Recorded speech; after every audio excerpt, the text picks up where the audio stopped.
Je m'appelle Soline et cette nuit-là, j'ai découvert que mon existence entière reposait sur un mensonge. Tout a basculé un mardi gris de novembre, alors que la pluie tambourinait contre les vitres de notre appartement parisien du 11e arrondissement. Adalric, mon époux depuis 7 ans, venait de rentrer avec ce visage froissé que je ne lui connaissais pas. Ses yeux d'habitude pétillants ressemblaient à 2 lacs gelés. « Nous n'avons plus un sou », a-t-il lâché en posant sa mallette en cuir tanné sur le guéridon de l'entrée. Ces mots sont tombés comme des pierres au fond d'un puits sans écho. J'ai senti mes genoux fléchir. Comment était-ce possible ? Adalric dirigeait une société d'import-export florissante. Nous vivions confortablement, sans excès criards, mais sans privation non plus.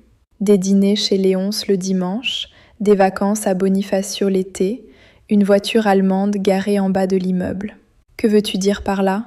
ai-je demandé, ma voix tremblant malgré mes efforts pour paraître calme. Il a détourné le regard, fixant la reproduction de Modigliani accrochée au mur. Les investissements, ils ont coulé. Tout, absolument tout. Sa voix était creuse, vidée de substance.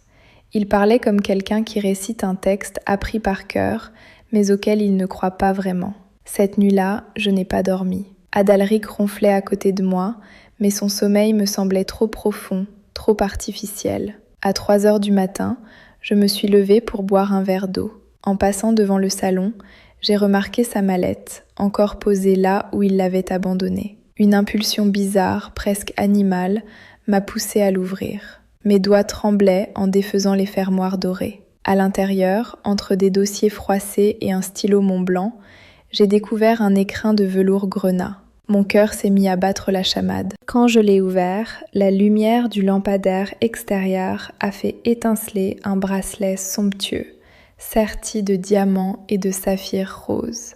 Ce n'était pas de la pacotille. Chaque pierre captait la lumière comme une promesse de ruine ou de salut. J'ai immédiatement su que cet objet valait une fortune. 50 000 $, peut-être davantage. Comment un homme qui prétendait être ruiné possédait-il un tel bijou ? Mes pensées s'emballaient, tournoyaient comme des feuilles mortes dans une bourrasque d'octobre. J'ai refermé l'écrin et l'ai remis exactement à sa place, mes mains moites laissant des traces sur le velours. Je suis retournée me coucher, mais le sommeil ne viendrait plus. À mes côtés, Adalric respirait paisiblement, ignorant la tempête qui grondait dans ma poitrine. Le lendemain matin, il est parti tôt, comme à son habitude, m'embrassant distraitement sur le front. « Je rentre tard ce soir, ne m'attends pas pour dîner », a-t-il murmuré avant de franchir la porte. Dès que ses pas se sont évanouis dans l'escalier, j'ai bondi vers la mallette. Le bracelet était toujours là, scintillant comme une accusation silencieuse. J'ai passé la journée à tourner en rond, incapable de me concentrer sur quoi que ce soit. Qui était cette femme pour laquelle il avait acheté un tel présent ? Était-ce une maîtresse, une ancienne flamme, ou quelque chose de plus sinistre encore ? À 18h, alors que la nuit engloutissait déjà les rues, j'ai entendu la clé tourner dans la serrure. Adalric est entré, le visage tiré, les épaules voûtées. Il s'est servi un whisky sans me regarder, puis son téléphone a vibré. Il a vérifié l'écran, et quelque chose a traversé son visage, de la peur peut-être, ou de la culpabilité. « Je dois prendre cet appel », a-t-il marmonné avant de s'enfermer dans son bureau.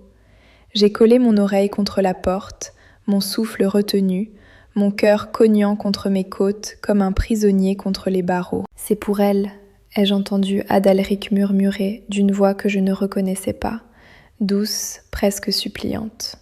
Je sais que c'est risqué, mais nous n'avons pas le choix. Elle doit l'avoir avant vendredi, sinon tout s'effondre. Silence. Puis, non, Soline ne sait rien. Elle ne peut pas savoir. Cela la détruirait. Mes jambes se sont dérobées sous moi. Je me suis laissée glisser le long du mur, la bile remontant dans ma gorge. Qui était cette mystérieuse « elle » et que savait-elle qui pouvait me détruire ? Les questions se bousculaient dans ma tête comme des oiseaux affolés. Quand Adalric a ouvert la porte, il m'a trouvée assise par terre, les yeux rougis mais secs, pas de larmes, juste une détermination glaciale. Qui est-elle ? ai-je demandé d'une voix blanche. Il a pâli. De quoi parles-tu ? Son mensonge était si transparent que j'en aurais ri dans d'autres circonstances. La femme pour qui tu as acheté un bracelet à $50 000, celle qui possède apparemment la clé de ma destruction. Sa pomme d'Adam a tressauté. Il a ouvert la bouche, l'a refermée, puis s'est effondré sur le canapé, la tête entre les mains. C'est Ondine, a-t-il fini par lâcher. Ce nom a résonné en moi comme un glas. Ondine. Je ne connaissais aucune Ondine. Qui est Ondine ?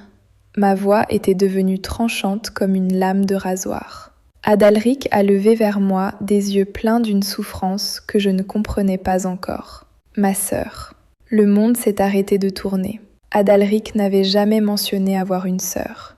Durant toutes ces années de mariage, il m'avait toujours dit être fils unique, orphelin de surcroît. Ses parents étaient morts dans un accident de voiture quand il avait 20 ans, m'avait-il raconté. Pas de famille, pas d'attache, juste nous deux contre le monde. Tu m'as menti pendant 7 ans ? Les mots sont sortis dans un souffle. Il a hoché la tête, misérable. Ondine, elle a des problèmes graves. Quand nos parents sont décédés, elle a mal tourné. Drogue, dette, mauvaise fréquentation. J'ai essayé de l'aider, mais elle coulait toujours plus profond. Alors j'ai coupé les ponts. Je t'ai rencontré et je voulais une vie neuve, sans ce fardeau. Mais elle est revenue, ai-je deviné. Son silence valait tous les aveux. Il y a 6 mois, elle m'a contactée. Disait qu'elle avait changé, qu'elle voulait se racheter. Je ne l'ai pas cru au début, mais il s'est tu, le regard perdu dans le vague. Mais quoi, Adalric, crache le morceau. Elle s'est mise à fréquenter des gens dangereux, des types impliqués dans du blanchiment d'argent. Ils l'ont utilisée comme mule, sans qu'elle comprenne vraiment dans quoi elle s'embarquait. Quand elle a voulu arrêter, ils l'ont menacée de mort. Ma bouche s'est asséchée.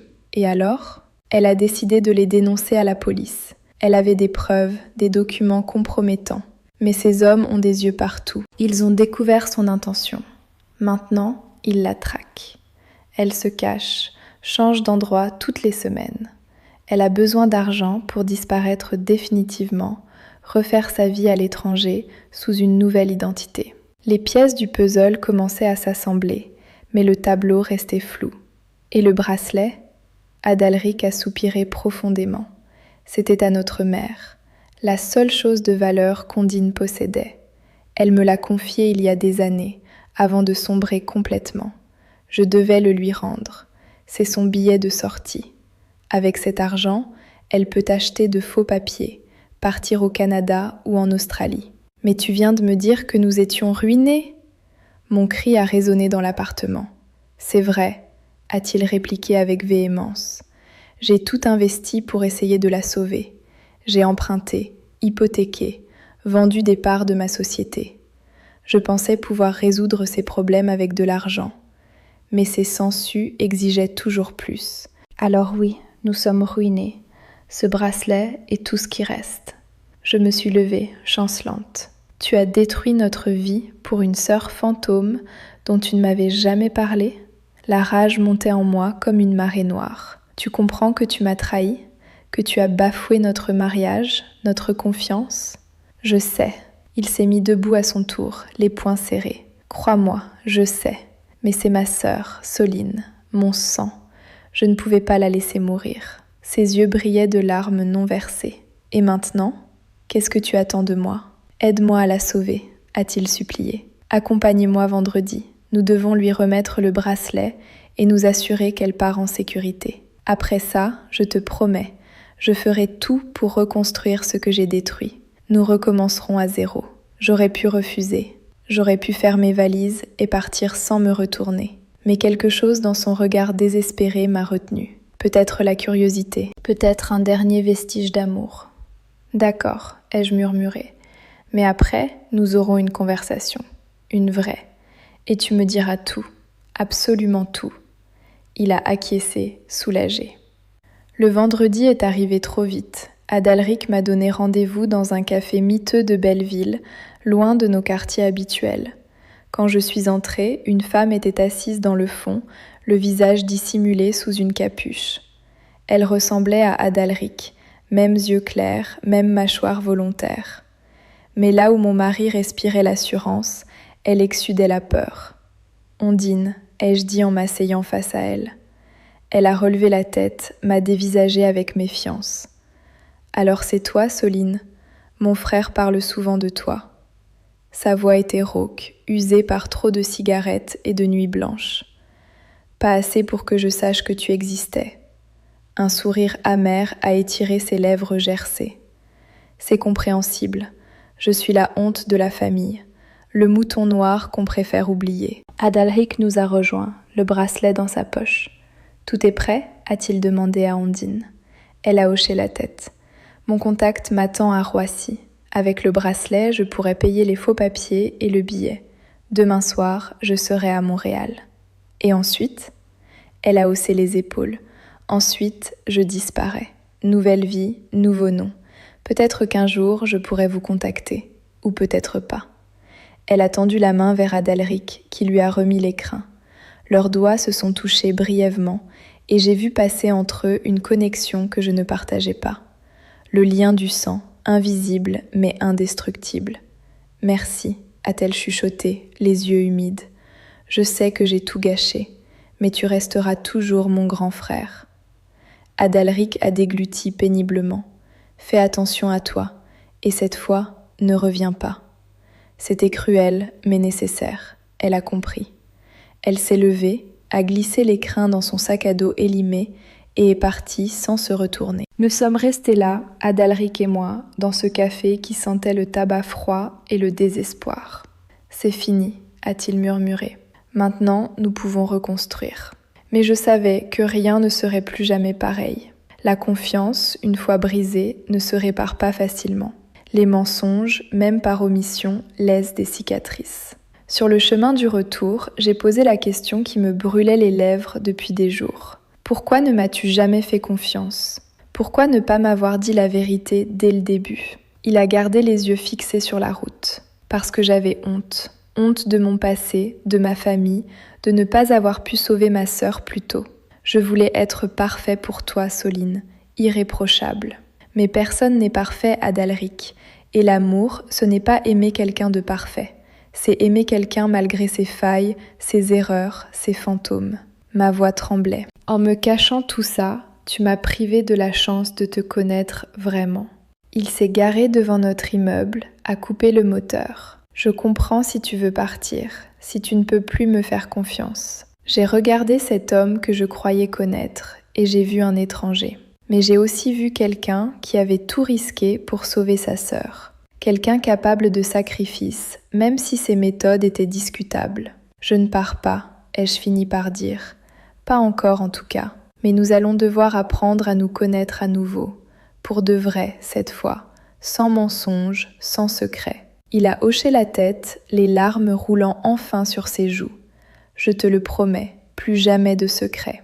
Les semaines suivantes ont été difficiles. Nous avons dû vendre l'appartement, la voiture, presque tout ce que nous possédions pour rembourser les dettes.